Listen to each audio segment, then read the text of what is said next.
Okay, ya. I think in this chapter it is actually telling us about all the chapter inskripsi sebenarnya. Bab 1, 2, 3, 4, 5 tuh komplit di sini sebenarnya. Just the way how we write down our research, ya. It is started with research proposal and then research result, ya. Makanya tadi di awal, ya, the beginning of the presentation, Ayu mention about disertasi, skripsi, and then kind of any research results, report gitu ya. Karena zaman kalian ini boleh kalian nggak buat skripsi, boleh, diperbolehkan, ya, boleh. Digantinya apa? Misalnya penulisan jurnal ilmiah, boleh, karena MBKM seperti itu, ya. Kalau misalnya anak teknik dia buat produk, boleh, ya. Jadi this is just the examples of maybe some or several kind of written report kalau di sini ya. Tapi kalau zaman sekarang MBKM itu bebas. Kalau kalian, Sir, saya nggak mau buat skripsi, tapi saya fokus mau publikasi Sinta, misalnya, Sinta satu, boleh. Pembimbing tidak boleh menolak. Ya, jadi makanya kebebasan MBKM itu adalah kalian bisa menentukan sendiri apa hasil tugas akhir. Harus ada tapi tugas akhir itu ya. Nggak mungkin nggak ada tugas akhir, tapi harus ada, bebas. Kalau anak arsitektur dia misalnya buat eh, ada kan buat apa? Maket ya, boleh ya.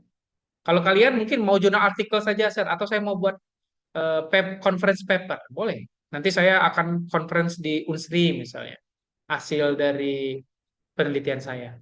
Ya, so you can choose ya, bebas nanti. Tapi saya rasa biasanya karena syarat untuk wisuda kita ada publikasi nanti di akhir, ya kan? Sejak 2 tahun saya jadi kaprodi kan saya minta ada publikasi terus. Makanya kakak kelas kalian mau wisuda Desember ini mereka publikasi wajib di Sinta, minimal Sinta 6. Kalau yang 2 tahun lalu itu bebas di mana saja, belum terakreditasi tidak masalah. Tapi tahun ini saya sudah mewajibkan, sejak tahun kemarin saya sudah mewajibkan Sinta. Kenapa? Karena ya minimal terstandar, terakreditasi lah publikasinya di mana. So actually, yeah, this chapter it is at the beginning of this chapter it is mentioned about kind of report tadi ya. Kalau dia S3 kita punya disertasi ya, dissertation. Kalau dia S2 kita nyebutnya itu ada tesis, ya ada yang nyebutnya tesis seperti itu ya. Kalau skripsi ya skripsi itu bahasa Indonesia saja ya. Bahasa Indonesia itu skripsi ya. Kalau di luar kita nyebutnya tesis juga sama ya. But thesis it is divided into two ya, for graduate student and undergraduate student. Kalau kalian tuh undergraduate student, makanya disebut dengan undergraduate thesis ya. Jadi itu beberapa jenis. Ataupun boleh nggak, Sir, kalau saya journal articles, boleh ya, boleh nanti. Nah, but before that, what we what we are doing right now is kita sekarang lagi writing down your thesis report atau research proposal ya. Baru bab 1, 2, 3. Ya kan? Kalau di sini disebutkan ada namanya tesis proposal. Proposal itu berarti kan rancangan, propose. So it means it is about background, teori, and methods. Itu dasar dari proposal. Ya, kalau saya dulu S1 ada 3 malah ya. Jadi ada sidang proposal, kemudian sidang hasil, ujian. Kalau saya dulu, kalau di Unsri.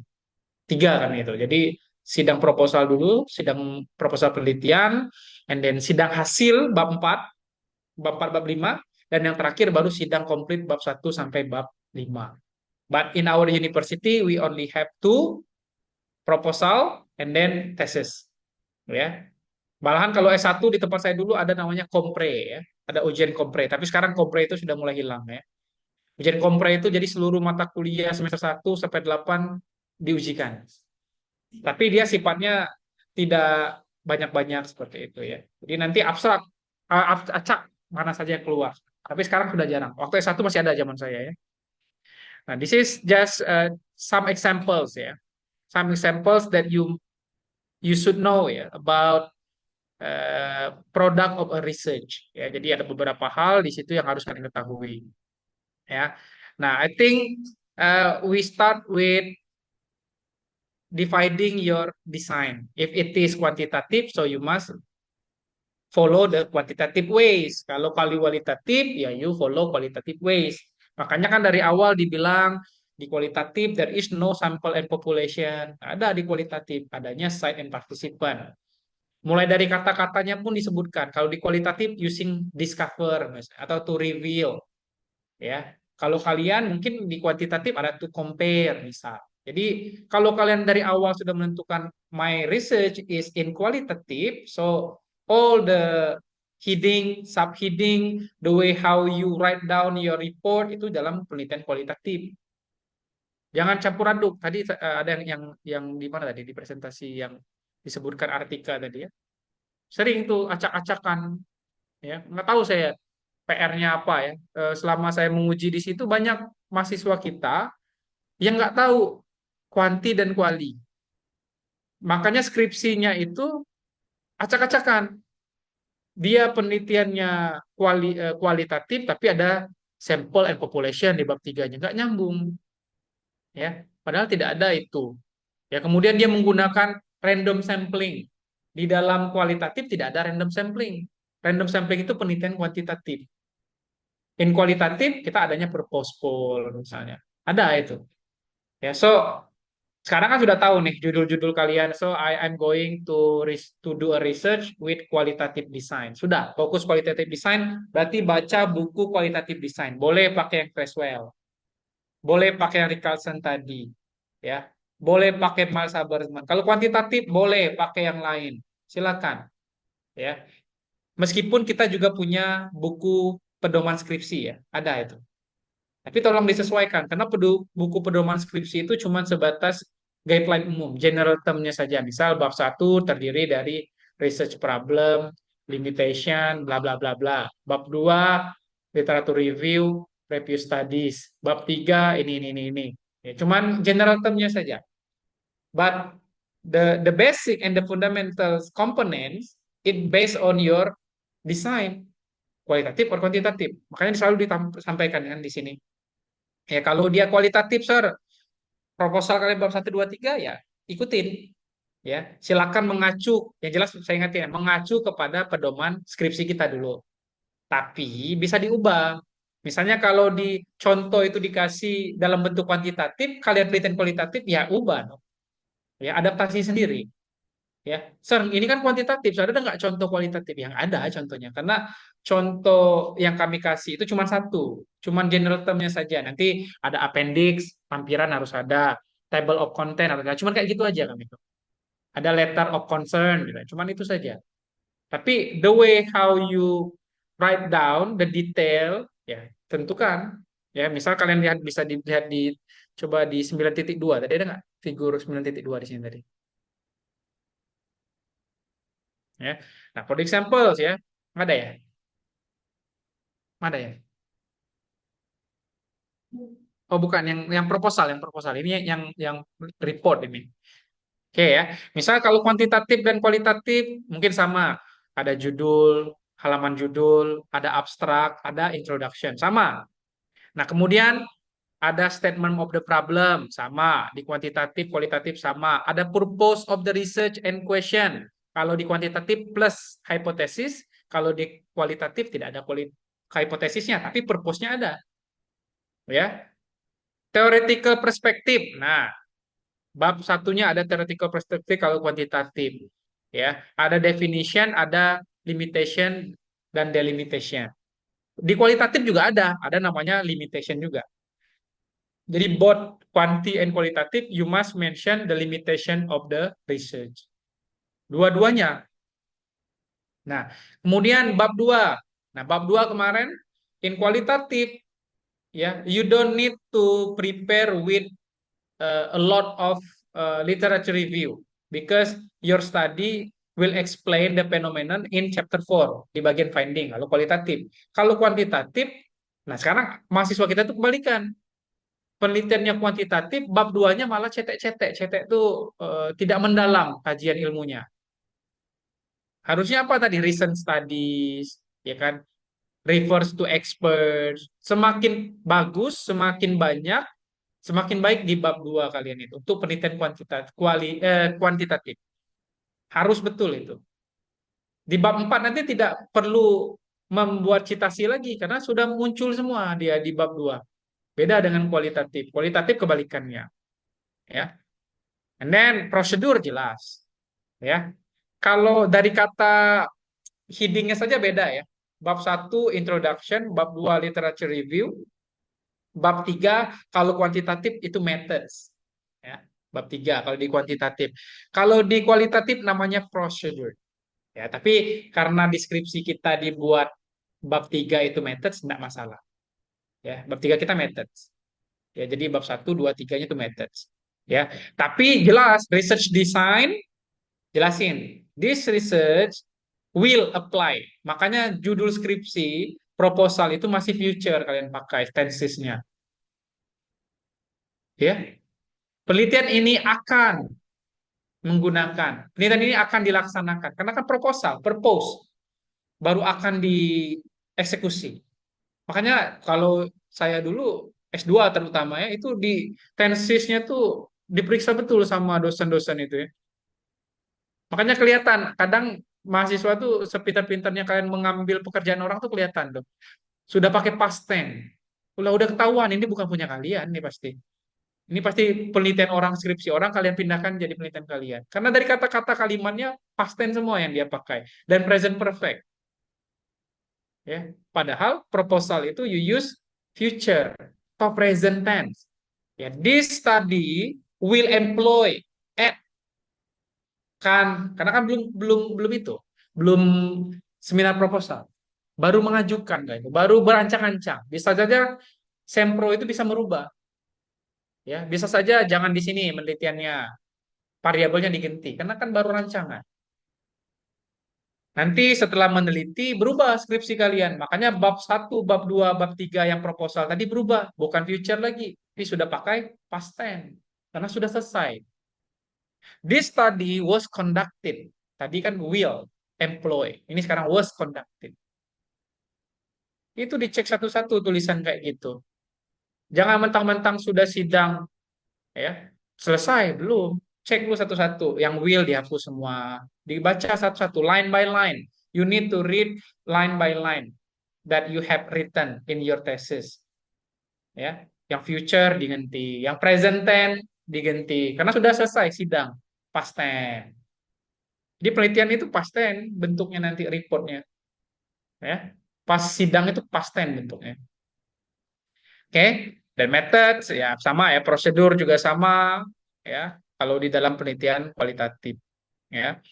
And then you can use maybe conference paper sama ya. Kalau kami dulu S1 tuh wajib ikut seminar. Seminar bukan seminar orang nonton kakak kelas itu bukan, tapi seminar eh, umum gitu ya, yang berhubungan dengan bahasa Inggris. Ya, makanya dulu misalnya kalau kami ada di UIN ada seminar, ya ikut kami sebagai partisipan. Bayar emang. Kami cuma untuk tahu saja jenis-jenis apa sih conference paper, apa sih isu-isu penelitian seperti itu ya. Utamanya seperti itu. Oke.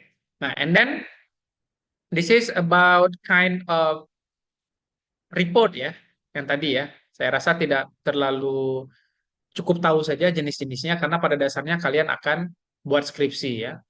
And then how you should structure your report. Nah, ini yang paling penting ya. Bagaimana cara kita menyusun kalimat baik secara strukturnya dulu ya. Secara struktur ya, kita bisa lihat ya. Kalau di kita ada 5 bab. Introduction, literature review, methods or procedure, kemudian finding and discussion, dan terakhir conclusion. Itu bab utama di skripsi kita. Sir, kalau di kampus lain gimana ya? Beda-beda, tergantung dengan patokannya. Ya, karena tidak ada patokan utamanya ya. Tapi yang jelas penelitian itu harus ada method, ada dulu caranya, ya. Ada orang menyebut bukan finding, tapi cuma discussion saja boleh. Tergantung dengan kampus-kampusnya, ya. Nah, secara struktur ada 5 itu ya. Secara struktur, struktur rapolan itu ada 5. Ya, jadi ada 5 tahapan atau 5 bab kalau kita bilang di dalam skripsi di UIGM. Oke. Nah, kalau kita lihat tulisannya gimana, Sir? Nah, ini juga saya sering jengkel sama mahasiswa. Kerapian, ya. Rapi itu bagian dari menulis, ya. Jangan menulis skripsi itu hindari avoiding bulleting. Bulleting itu yang titik-titik-titik, checklist, checklist, checklist. Nah, itu nggak boleh di skripsi. You use A, B, C or numbers. Itu aja. Ya kalau dia 12 poin ke bawah, vertical, ya gunakan 1, 2, 3 ke bawah. Jangan misalnya kita gunakan yang lain, bulleting, yang bulat-bulat, bulat-bulat itu nggak boleh. Ya, and then you must know what is semicolon, colon, period, ya, kemudian slash, ya itu harus tahu fungsinya masing-masing. Ya, ini balik ke academic writing, ya, balik ke academic writing. Kemudian ada namanya heading, subheading. Misalnya 4.1 research finding, 4.1.1. Nah, gitu loh rapi-rapi. Ya, makanya saran saya membuat daftar isi itu buat jangan manual, tapi yang pakai menu daftar isi itu loh. Apa namanya? Ya, menu heading. Ya, jadi langsung otomatis. Jadi kita nggak ribet. Ya. And then starting writing down your thesis, kalau bisa tuh formatin dulu kertas kalian, marginnya berapa, nomor-nomor halamannya sudah dibuat susun dulu. Jadi ini nanti tinggal tulis, ya, biar gampang. Ya, jadi dosen itu nggak sakit kepala gitu loh, bolak-balik, bolak-balik. Ditanya daftar isi 4.2.1, pas dilihat halamannya beda, ya kan? Karena manual biasanya seperti itu. But you can start to do it by using, wah, Microsoft Word itu sangat lengkap. Tinggal kalian buka YouTube yang nggak tahu, langsung eksekusi. Buat daftar isi otomatis ada dia. Lengkap. Seperti itu. Ya. Nah, so this is about layouting ya, utamanya ya, disebutkan ya, layouting. Kemudian kalian harus jelas juga ya untuk berdasarkan desain kalian apa. Quanti, so you must look at the quantitative ways and then ya kualitatif ya. Jadi terkadang kalau di kita pas bagian proposal juga ada saya minta list of table ya, list of appendix kalau sudah ada di proposal ya. Jadi semakin lengkap semakin baik. Karena biasanya ketika seminar proposal itu ditanya apa bukti-bukti gitu loh. RPP contohnya ya, atau tangkapan layar, bukti UTS, UAS misalnya. Biasanya ditanya. Jadi biasanya ada list of appendix ya. And then ya ini ya, ini kurang lebih lah ya, yang sama kalian bisa lihat nanti ya. Actually about the title page biasanya balik ke kampus masing-masing. Ada yang kalau kita sifatnya judul itu harus segitiga piramida terbalik. Jadi yang panjang terus dia merucut ke bawah seperti itu. Dan tidak lebih dari 14 kata kalau kita. Kalau tadi kan 10 sampai 12. Kalau kita 14, tidak lebih dari 14 kata, ya. Kalau ada yang judul penelitiannya panjang, nah, dirampingkan lah. Jangan jangan sampai lebih dari 14 kata, ya. Artikel itu dihitung itu. Misalnya this research ya, in dan the itu 2 kata berarti, ya. In the. Nah, jadi coba dicari ya. And then abstrak itu 250 kalau kita. Ada 250 kata dan 3 keyword, ya. Oke. Kemudian forward itu opsional ya. Kita nggak pakai forward ya. Oke ya, maybe we can skip to ethical yang tadi ya.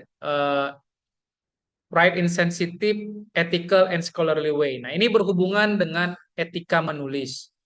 Ya, jadi kita itu kalau menulis, so you must first thing is avoid bias, ya, atau bias. Apa itu bias? Bias itu orang yang membacanya bingung, ya. Makanya kayak tadi contohnya, ya mana contohnya tadi ya? Children, misalnya ya. Kalau children, ya children of what? Karena children itu banyak. Definisi umum anak-anak ya children. Oh, yang di sini tuh yang dimaksud children di sini tuh adalah anak-anak umur sekian atau anak-anak di kampung ini sesuai dengan penelitian kalian. Jadi orang tidak bisa mengklaim children di seluruh dunia itu sama dengan hasil penelitian kalian karena sudah selalu disampaikan. Ya, you repeat ya terminologinya ya. So this is the way how we avoid bias. Ya. Jadi bisa gunakan substitusi ya, bisa mengganti dengan preposisi, ya, ataupun yang lain, ya. Yang paling bagus itu adalah describe individual appropriate level, jelas spesifik. Ya, perempuan, survei dalam penelitian ini yang menjadi bahan penelitian adalah mahasiswa perempuan umur 0 sampai 12 tahun misal, ya. Atau kalau instrumen kalian itu survei, hasil data survei ini diambil dari kapan ke kapan, bisa bilang spesifik, ya. Diambil dari Google Form, berarti yang non Google Form tidak masuk misalnya, ya. Jadi buat itu sespesifik mungkin, ya. And then be sensitive to label for individuals or groups. Nah, hati-hati dengan kata-kata atau pelabelan yang salah, yang tidak enak untuk disampaikan. Ya, makanya ada kata-kata di situ, misalnya kita mengganti kata-kata gays, ya, gays, ya, ya itu lebih ke maksudnya orang gay, ya. Ya mungkin kita jangan langsung gay langsung seperti itu, tapi lebih ke yang lebih lembutnya misalnya. Kalau di bahasa Indonesia tuh biasanya yang memiliki ketergantungan, penyimpangan seksual misalnya, ya. Makanya kan kenapa ada PSK, ya? Kenapa bukan lonte? Ya kan? Iya, ya. Apalagi di Indonesia, karena zamannya Soeharto itu tidak boleh kata-kata yang mengacu seperti itu. Makanya di Indonesia, bahasa Indonesia itu terkenal dengan bahasa Indonesia, ya, terkenal dengan perlembutan makna. Dari zaman Soeharto kita udah biasa seperti itu, ya. Pemerkosaan harusnya ruda paksa, ya kan? Makanya sekarang banyak kan terminologi-terminologi yang muncul lagi. Karena zaman Soeharto nggak boleh ngomong-ngomong, apalagi di media yang sifatnya terlalu vulgar. Ya, sama, ini juga maksudnya seperti itu, ya. Jadi kalau kalian itu misalnya apa, subjeknya itu misalnya anak perempuan korban kekerasan seksual, ya mungkin kita nggak bisa secara gamblang menyebut namanya lengkap, tempat tinggalnya lengkap, nggak boleh, etiko, ya. Mungkin kita bisa gunakan inisial mawar, kan biasanya gitu, ya. And then acknowledge participation of the people in the study, sebutkan. Nah, ini harus disebutkan bahwa penelitian ini, ya, itu di mana, ya. Kemudian jangan apa, misalnya dokter perempuan tersebut, nah itu salah, itu dokter perempuan tersebut, ya bilang saja dokter, seperti itu. Jangan, itu kan gender jatuhnya, ya, padahal kalian tidak mengkaji gender, ya. Ya dokter, ya dokter saja bilang, jangan dokter perempuan tersebut, dokter laki-laki tersebut, ya. Kecuali bagian penelitian kalian, ya. Oke. Nah kemudian, ya,